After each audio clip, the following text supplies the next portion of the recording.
Welcome to Chatback. In case you've just turned on your stereo, I'm talking to Mr. John Sangwa, who is my special guest on the program today. So in case you want to ask questions to my guests, feel free to do that via text on 0960-200-490. Via mobile phone calling, the number is 0967 390 390. That is 0967 390 390. Let us interact through to the top of the hour, and I'll be able to read your comments that you're sending through to my guest on the program as we get to chart through to 11. So I'll repeat the numbers one more time: 0967 390 390 for those calls. And then for those text messages, the number is 0960 200 490. All right. Before we get to also get people calling in just a moment, because I can see some people are already trying to call in. Before I get to accept calls, another point that I want to get your comment, Mr. Sangwa, is of the parliamentary seats contested in the general election, 54 have been challenged in the courts of law. All right. Now, 54 is a huge number. My question to you is, does the huge number undermine the efficiency or the ability of the Electoral Commission of Zambia to conduct free and fair elections? Because intrinsically, what this simply means is those petitioners are crying foul that the election was not free and fair. Where does that leave the Electoral Commission of Zambia? Yeah. Well, what I can say to that is we recognize the fact that a losing candidate has the right to challenge the outcome of an It's election. their constitutional right. It is their right, but those rights can also be abused. Okay, because my only hope is that those that are challenging are doing so genuinely, out of genuine conviction that the election, there was a problem with the manner in which they lost the election. Because don't forget, systems or institutions are just as good as the people themselves. Institutions are open to manipulation, they are open to abuse. Even a right can also be abused. Now, I hope that those people challenging are doing so genuinely, not because, and they have cogent evidence to prove their cases. If they do, well and good. But I hope they're not just motivated by the fact that they are refusing to accept the outcome of the election. Okay, because in any election, you expect one person, there can only be one candidate, one winner at the end of the day. So if because when you take part in the process, you must also accept that you might lose as well. Now, when you accept a loss, I mean, just like we had the experience with the presidential election, the initial reaction by President Lungu was that this election was not free and fair.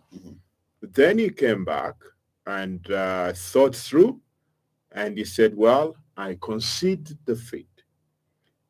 Secondly, he came up and said, well, I'm guaranteeing a smooth transfer of power. Okay, which we know in America, for example, Donald Trump did not, even to this day, has never conceded defeat anyway. So in that case, that was commendable for the president. And secondly, he went to Independence Stadium to take part in that ceremony, to see the transfer of power from one president to another. That too was commendable. He was not obliged to attend, but he did that. What that process did, it added credibility to our presidential election, and it gave credibility to the outcome of the election. And I think it also gave Lungu a bit of credibility in his belief in democracy and the respect of the will of the people. I know a lot of people say a lot of things and so forth, but he was not obliged to concede, but he conceded. He was not obliged to go to Euro Stadium, but he did. And all those are commendable steps. Now, my hope is that those parliamentary candidates are doing so genuinely because we have seen it before. In 2001, President Mwanawasa was elected with less than 30% of the votes. 29 point something. 29 point something. Okay. But although he won, he had very few number of seats in the National Assembly. Now, when you go through a general election, the outcome of that general election effectively reflects the will of the people. Now, the tendency is to begin to undermine the will of the people by forcing by-elections in the hope that whoever is in power will be able to boost the numbers of his political party in the National Assembly. Now, if that is and we saw what happened was that President Mwanawasa started appointing members of the opposition to his cabinet, which you don't do given our constitutional arrangement. And those that he couldn't get, he caused them to resign. And then thereafter they had by-election, which he heavily financed. In certain instances, he won, and he was able to increase those numbers. That is undermining democracy. And those kind of practices should not be encouraged. President Sata also, in 2011, although he won, he had very few number of seats in the National Assembly. And what did he do? He also launched a blizzard of election petitions. Okay, so my only hope is that these increased number of election petitions is not part of the strategy of UPND to increase, to force by elections so that it can increase its numbers. Right now, UPND doesn't have 2/3 majority. Okay, so that outcome for me reflects the will of the people. So as long as these by-elections are not designed to undermine the will of the people, I have no problem with them. But even though they do, it is important for the people in the legal profession, the lawyers that have been retained, to also realize that they have a primary obligation to defend the Constitution and the law, and to make sure that the petitions they are preparing are genuine. And they are there not to undermine the will of the people or to further the ideals of democracy, which this country is committed to, and to make sure that only genuine. First of all, they need to vet that their clients need to have cogent evidence of wrongdoing in the electoral process. If they have such evidence, then well and good. Thirdly, my appeal is to the judiciary, because there's a tendency, if at all there is a change in government, the tune in the judiciary also changes. That should not be the case. The posture of the judiciary should be constant, irrespective of which political party is in power. My hope is that the judiciary does not become complicit in undermining the will of the people, so that the judges then have obligation to make sure that only meritorious election petitions should be allowed to succeed. They have to be very robust, very strong, very independent, and recognizing the fact that the election results reflect the will of the people. It is only when there is evidence that whatever outcome of in a particular constituency did not reflect the will of the people, such an outcome obviously ought to be overturned so that people go for a fresh election. So there are a number of safeguards that are there. And my only hope is that this is a genuine drive to correct an injustice that has been occasioned, so that the true will of the people is reflected.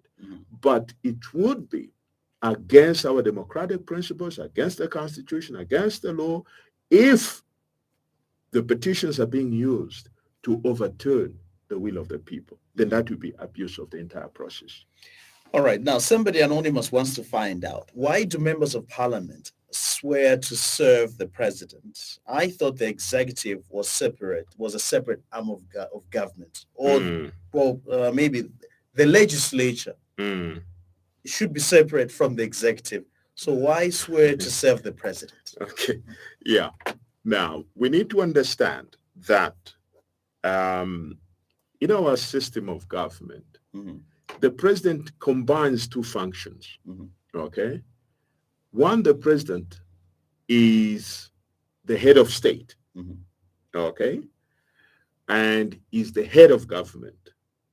So when we pledge allegiance to the president, we do so even as lawyers, for example, we pledge allegiance to the president.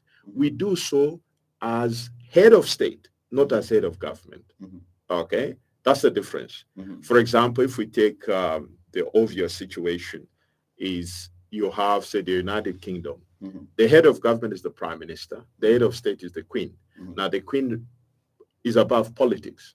It's basically the symbol of national unity. The queen represents the entire kingdom, the entire country. The queen is non-partisan. But we have this very unusual constitutional system where we have decided to fuse those functions into one person. So when we pledge allegiance to the president, we do so in his capacity as head of state, not as head of government. That's the distinction. It's an important point because not many people would be able to make this distinction.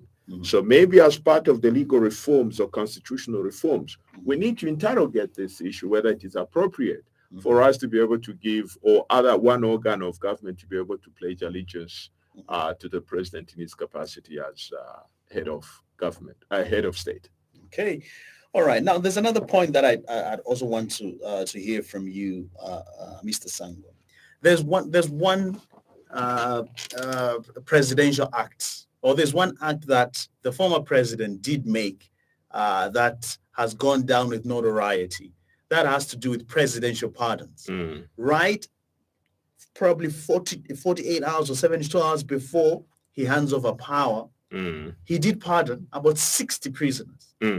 Now, some people felt the law needs to change on the president exercising his prerogative of mercy, or the law needs to change as regard presidential pardons, because it's being subjected to abuse, and it's not only alien to Zambia.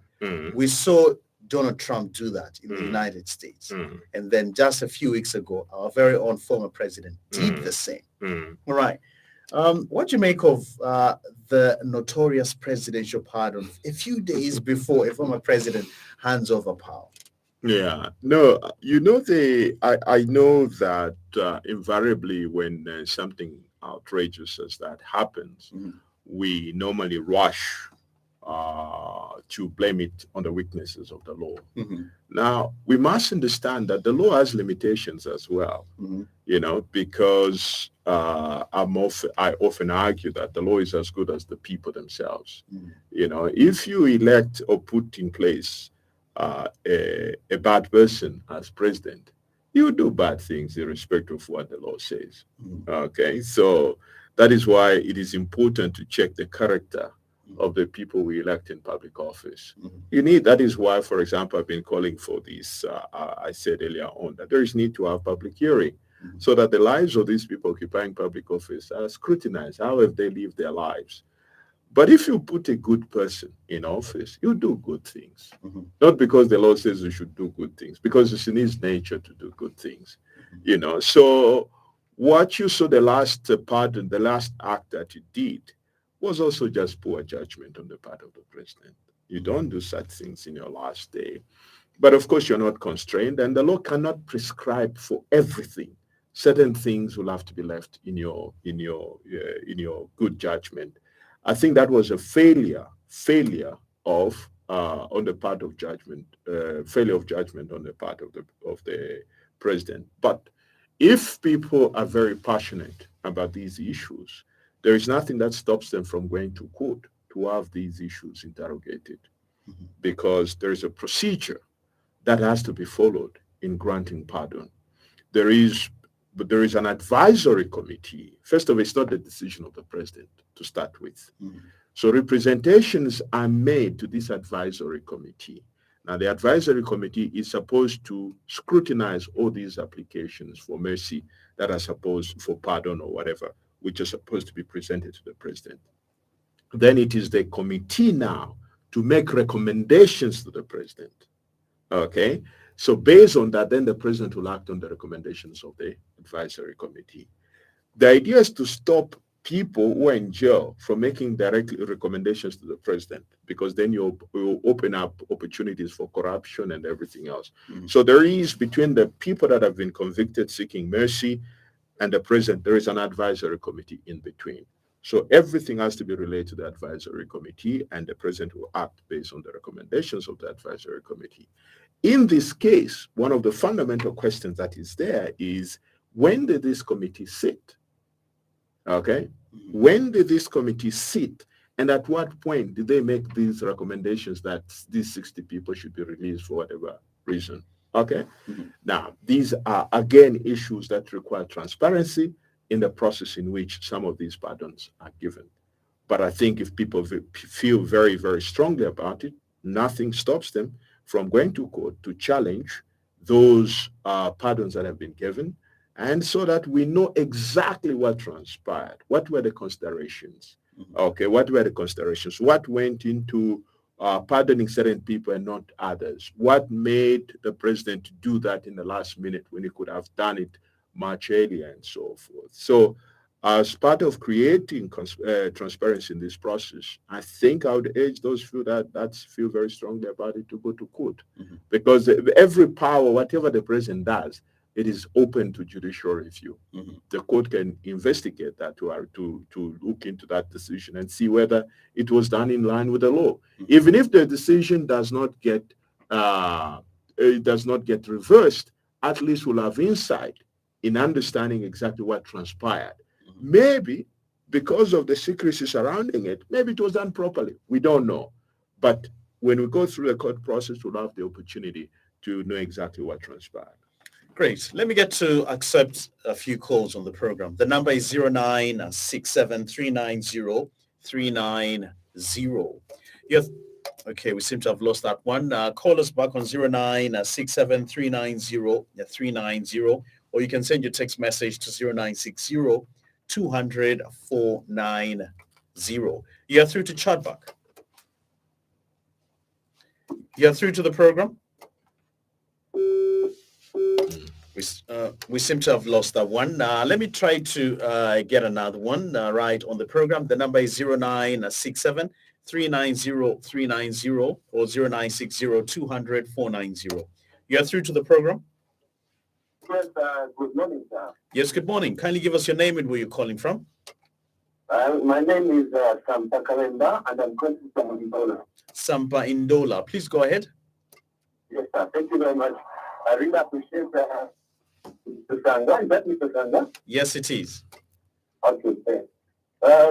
I'm hearing you saying that the patterns that were done at the end, they were not done in good faith. And then if people have to challenge that, they have to go through the court. Yeah. Now, what happens if now those pardons are done totally? Are those people that were pardoned taken back to prison, or will be something else that will be sort of doing? Thank you, sir. Thank you for coming through. All right. How do you respond to his question? That's the implication. That's the implication. There is no exercise of power which is beyond review by the court. For example, I mean, if you find that some of the people, I'm just giving an example, hypothetically, assuming there is evidence that the president was bribed to give pardon to certain individuals, and clearly that pardon is tainted. Those pardons are tainted. So it is the obligation of the court to reverse them. The reverse of those pardons, it means that people go back to jail. It's like they were never granted in the first place. Yes, that's what it would mean. Okay. Yeah. Great. Eddie Munyante says, watching you from Botswana. Thank you very much, Eddie, for that text message in Botswana. Joanne says, I love John Sangwa. He was the first to stop Lungu in his tracks for the third term beat. And then Eddie says, State Council Sangwa, you have been giving hope to democracy. We love you. Keep up the good work. Robson Ngoma says, how do we get our leaders constitutionally accountable, looking at the amount of office abuse and plunder with our leaders? How do you respond to that one, sir, from Robson? Well, first of all, the outcome of the election is one way of holding them accountable. Okay? Because what the message from the people is very clear that you do right by us. You go according to the rules. You respect the law. You respect the Constitution. We'll vote for you. But if you break the law, we'll throw you out. So I think that message is very clear, even to the new government.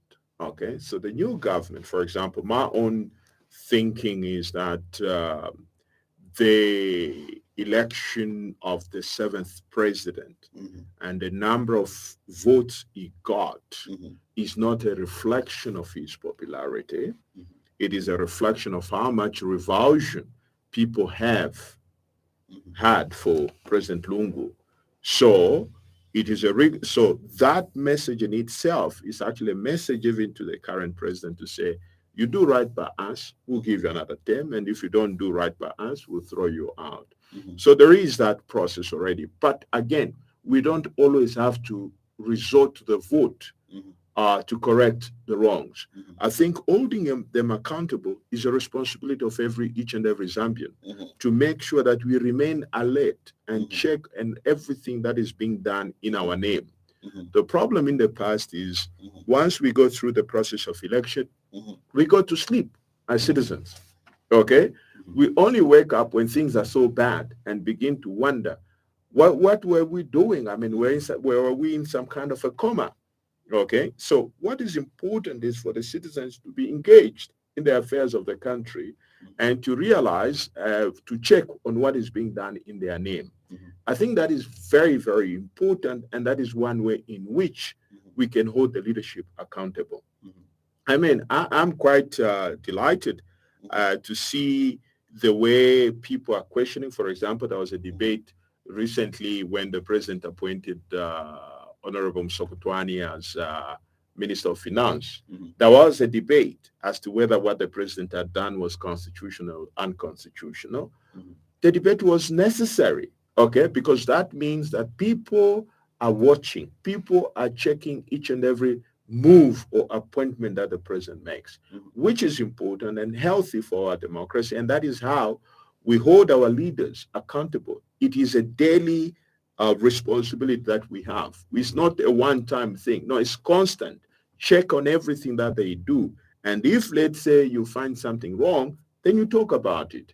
And if it is so terrible, there are always courts where you can go and challenge some of these issues. Yeah. Okay. All right. This one reads, good morning, State Council. How true is it that the requirement to be a Speaker of the National Assembly, one has to be a lawyer? How do you respond to that one? Well, I think to the best of my recollection, I do not. I stand to be corrected, but it's something that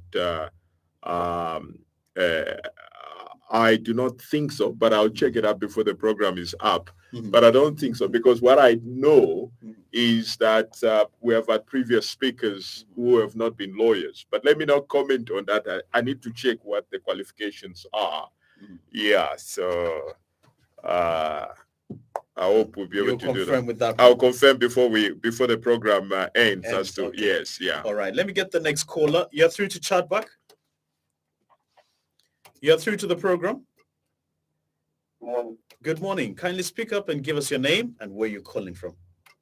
Good morning, Mr. Sangwa. Good morning, sir. Sangwa. Thank you. Good morning, Lawrence. Good morning. This is Peter from Dola. Peter in Dola. Please go ahead, Peter. Yeah, Sangwa, congratulations for keeping up the fight. Thank you, sir. Yeah, good democracy. Now, again, I think I've got a question. There's a leak,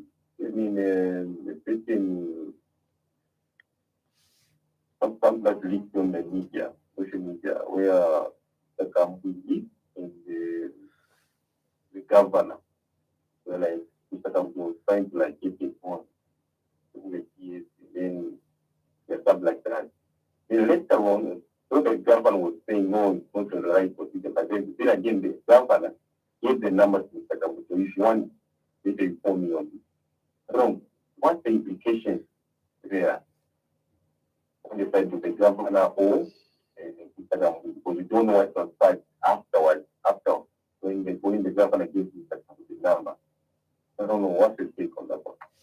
Okay. Thank you very much, Peter Indola. Let me ask Mr. Sangwa to respond to you. All right. How do you respond to him on that? I played that recording. I listened. It was great doing the.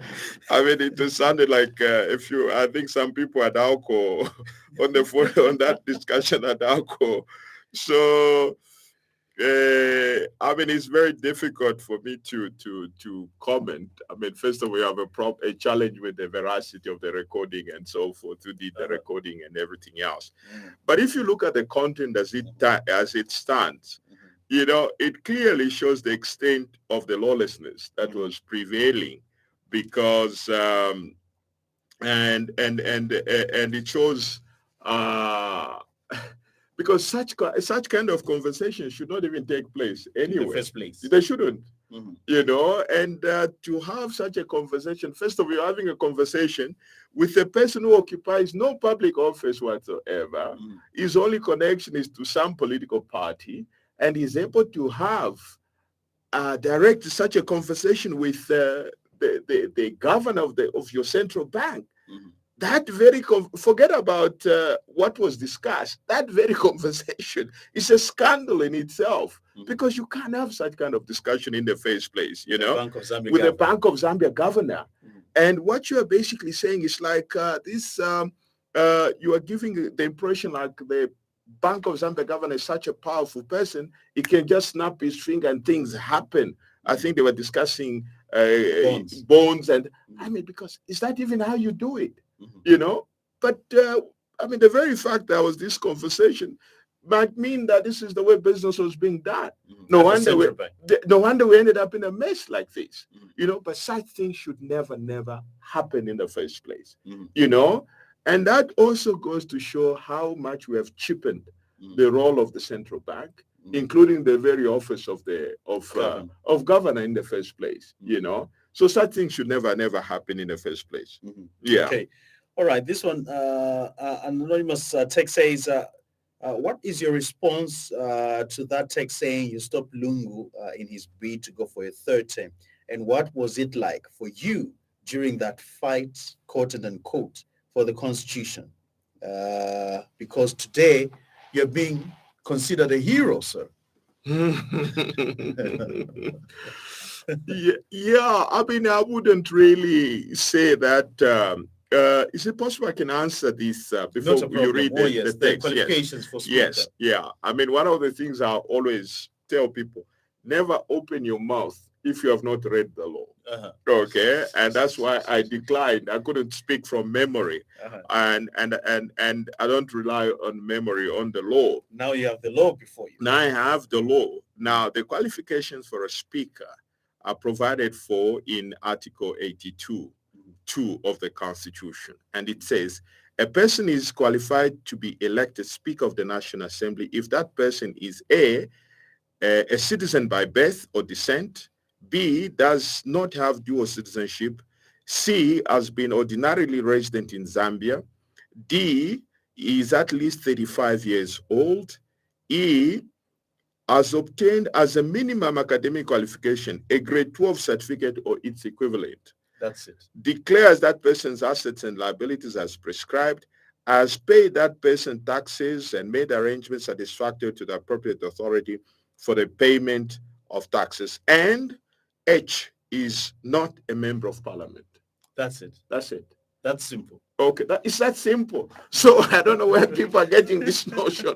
But I mean, this is the point I always emphasize. Citizens, read the law. Read the law before you say anything. Before you open your mouth. Before you open your mouth. You know, it's very important because it's so easy to be misled. There is no requirement for one to be a lawyer in order to be elected speaker. There is no such a thing. The only academic qualification is that you need to have a grade 12 equivalent. That's right. That's all. You know, but it is also one thing to remember is that, in fact, from my recollection, I might be wrong, in fact, the first speaker to be a lawyer, I think, is the immediate past speaker. But before that, all the speakers we have had, they were never lawyers. Okay, I don't think they were ever lawyers, but I stand to be corrected. Being a lawyer has not been a qualification for being a speaker. There is no such a requirement in the law. And I think it is important to bear that in mind. Always, whenever we're talking about constitutional issues, your reference manual is the Constitution itself. Just like if we're talking about biblical issues, the reference manual is the Bible. Okay, so on the constitutional matters, whenever somebody makes a pronouncement on something you don't understand or you don't know, go back, go and look at the Constitution. You know, so I mean, in fact, somebody asked me when I was just coming in, I think a discussion arose. You were saying, well, you need to be a lawyer in order to be a speaker. No, there is no such a requirement. Okay. All right, let me get this call, sir. All right, you're through to chatback. Bonjour, the social doctor, Untitled Chapter. How are you?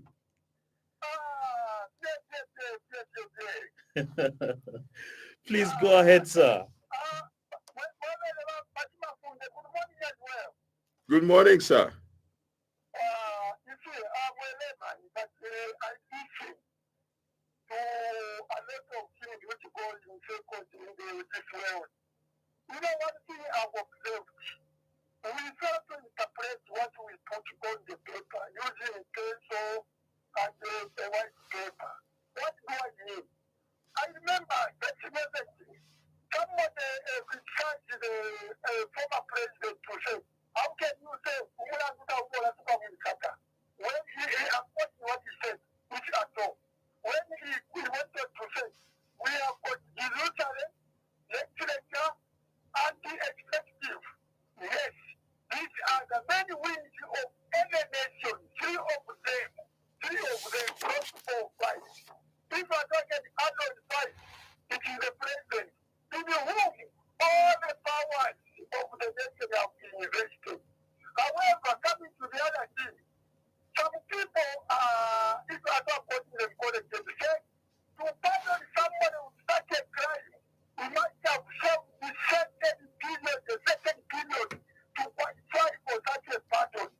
But, in conclusion, you the same people, we have found you fail to make a constitution which is set a sense of crime.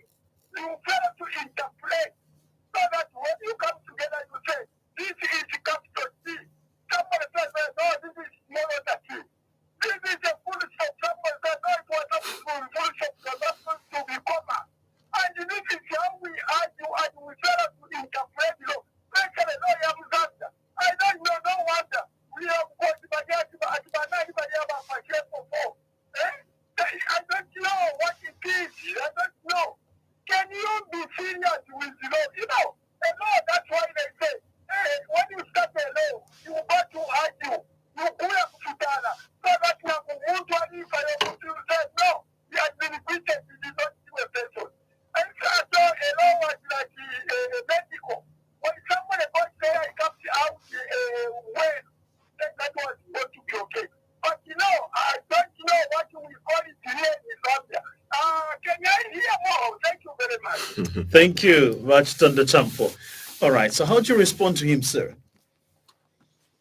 I think the thing was not very clear, so maybe you can summarize. I think he didn't necessarily ask a question, but was kind of like making a general comment, so to say, which probably doesn't really require that much of you responding to any question that he did highlight. But let me get a second call, sir, so that we get to read another text message as well. You're through to chatback. You're through to the program. Yes, good morning. Kindly give us your name and where you're calling from.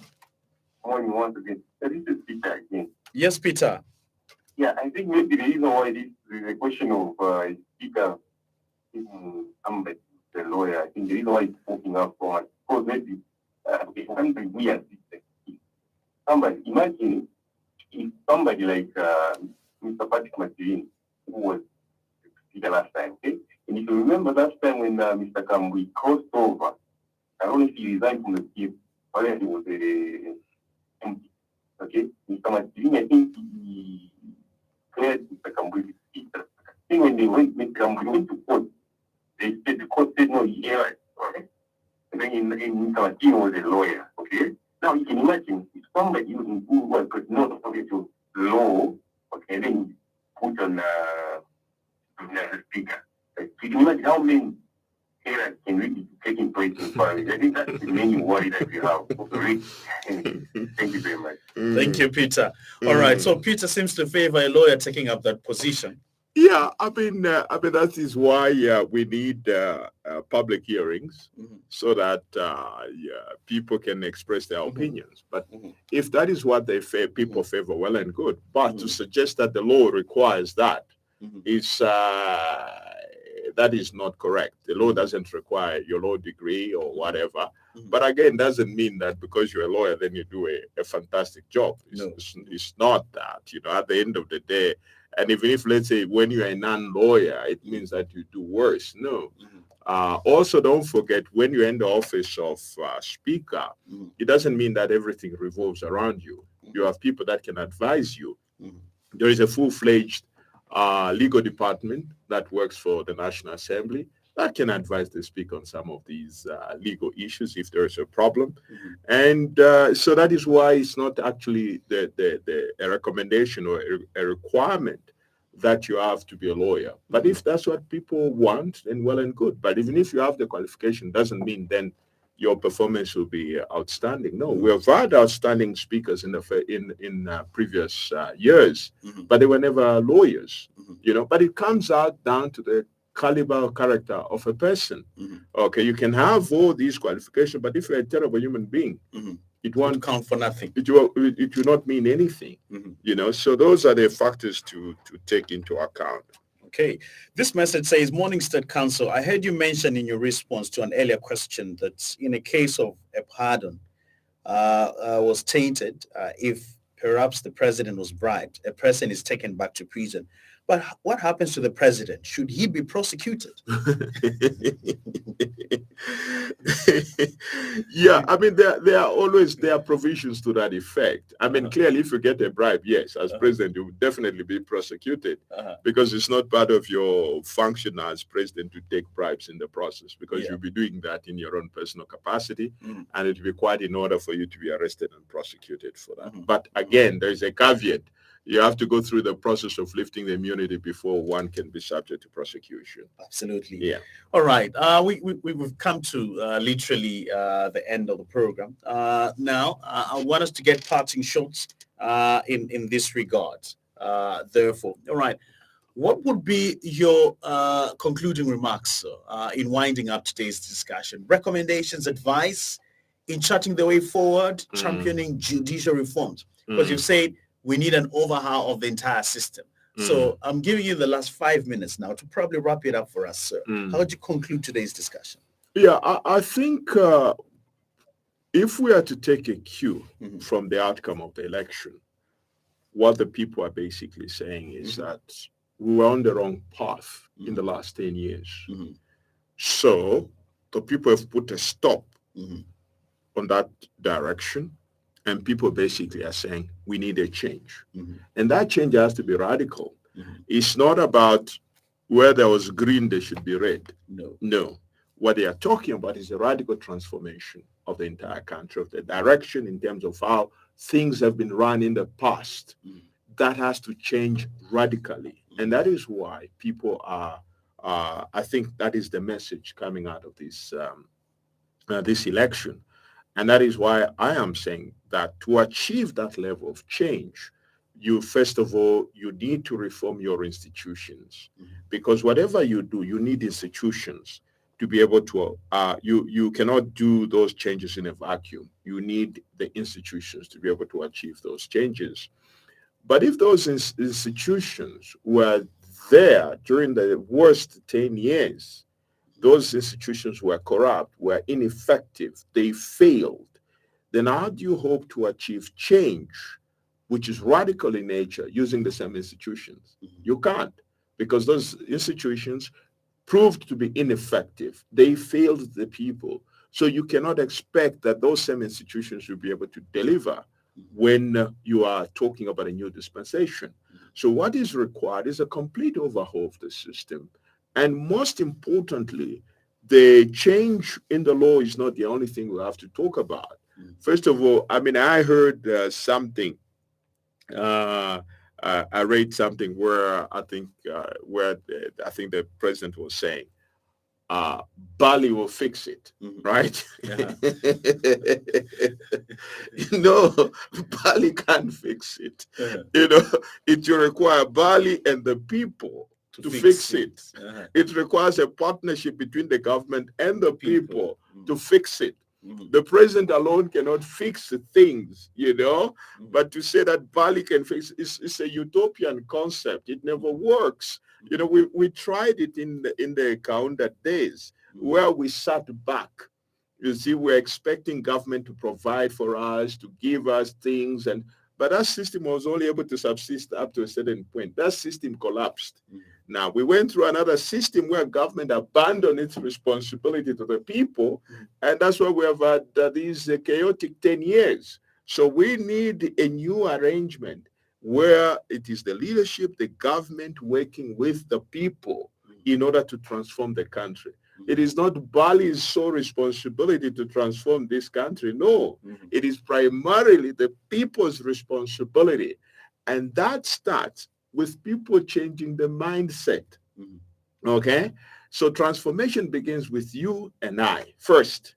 Okay, we need to recognize that it is not just the job of the politicians. It is also your responsibility, my responsibility. I'll give you a very simple example. You work for this Christian Voice. Now, maybe your contract says you're supposed to work 8 hours in a day, right? You're not expected to leave your jacket and go in town, right? You see, the problem is that we have this notion that corruption and theft only is committed by politicians. No, even us as citizens. So when you go to town for 2 hours, you have left your jacket here when you should be here at Christian Voice. You're already stealing. You have stolen those 2 hours. That you can't do. You have contracted for 8 hours. Let it be 8 hours. If you want to do your personal stuff, you do them after you have saved your time.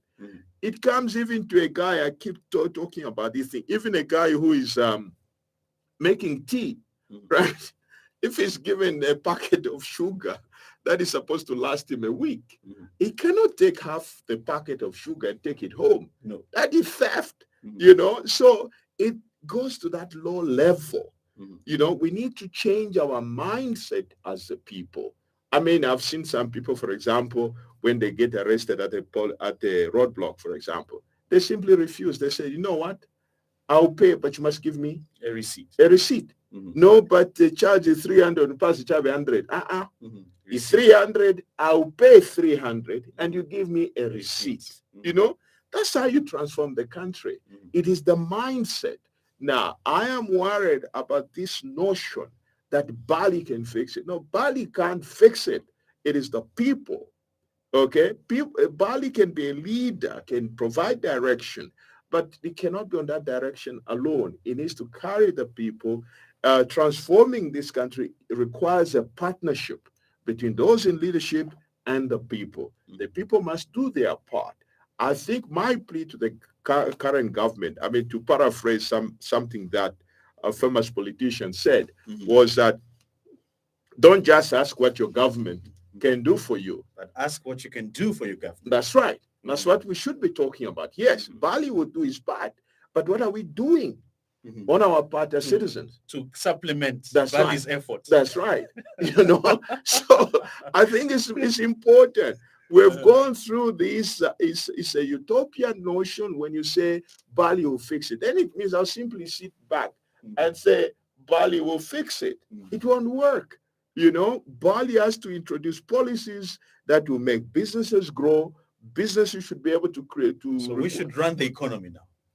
That's exactly the point. And then once the business grow, they will employ more people. We'll have more jobs. And when we have jobs, we go and do our part as employees, not whereby we steal, or if we don't steal. I mean, stealing can happen at many levels. Yeah. You can actually steal the tools or whatever you are given by your employer.